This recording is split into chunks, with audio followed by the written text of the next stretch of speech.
Without objection, Senator Kennedy. Thank you, Mr. Chairman. Gentlemen, each of you has founded an extraordinarily successful company. And they're both American companies. And I think I would be remiss if I didn't say congratulations. I'm very proud of the fact that it was American ingenuity that did this. I think we can also both agree that both Twitter and Facebook have enormous power as a result of your success.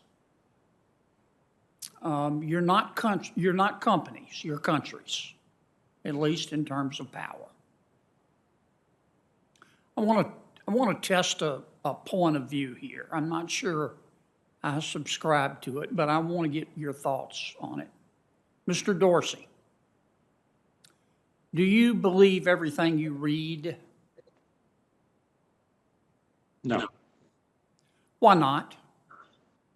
I think it's healthy to have skepticism about everything and have a mindset of verifying it and using as much information as possible to do so. Do you have somebody on your staff who protects you from reading things that they think you shouldn't? No. Mr. Zuckerberg, do you believe everything you read? No, Senator. Why not?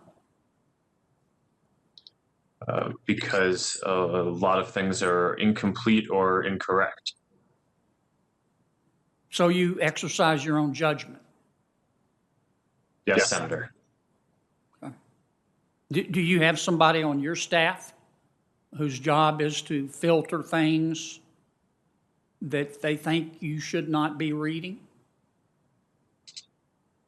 Senator, not externally, although I would hope that the teams that I work with internally do their best to make sure that the information that they're presenting me with are always accurate. Okay. I want to, here is a point of view. I'm not sure I subscribe to it, but it is a legitimate point of view, I think, and I'd like to know your thoughts on it. You have both, and this is directed to each of you, you have both Democrats and Republicans upset with you. The Democrats are upset with you, this point of view holds, because they want you to publish. I'm not using that word as a term of art or science here with any special meanings. The Democrats want you to publish stuff on your platforms that they agree with, but they don't want you to publish stuff that they disagree with. And this point of view also holds that the Republicans are upset with you because they want you to publish things on your platforms that they agree with, but they don't want you to publish stuff on your platforms that they disagree with. What if we had a rule? What if your companies had a rule? This is a question, not a suggestion. What if your companies had a rule that said, okay, people aren't morons. I would like to treat people as they treat me.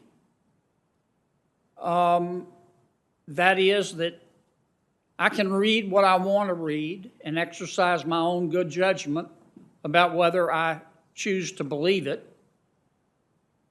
So here's the rule we're adopting. If you go on Twitter or Facebook, you can't bully people. You can't threaten people. Maybe this is a subset of both of those, but you can't commit a crime with your words, and you can't incite violence. But other than that, you can print any damn thing you want to. and we'll let our users judge. Give me your thoughts on that. Those are generally the rules we have. I mean, our focus on these policies, No, Senator, no, is, you don't, Mr. Dorsey. Excuse me for interrupting, but you're censoring right and left, trying to make both sides happy, and you're making neither side happy. no, that's not the intention. The intention is I know it's to, not the intention, but it's the intention, but it's the result. I can see why you might say that and why you might perceive that. And that's why we do think it's important that we add more transparency to how we moderate content, that we give more control to individuals to moderate their own content and focus on algorithms. But a lot of our policies are focused on making sure that people feel that they can express themselves in the first place and not driven away. Everything you mentioned about bullying, about harassment around illegal content or violence, incitement to violence, that is what our policies are, and that is I know, our and intent. excuse me for interrupting, but my time's limited, and I want to hear from Mr. Zuckerberg. But you're not just doing that. You started to censor content. Why not have both Mr. Biden and Mr. Trump able to say whatever they want to on your platform? Mr. Zucker, so long as they don't threaten, bully, incite violence, commit a crime. I'm not justifying the use of either Twitter or Facebook to hurt the Rohingyas. Mr. Zuckerberg, what are your thoughts on my suggestion? Get out of the censorship business, other than the exceptions I talked about.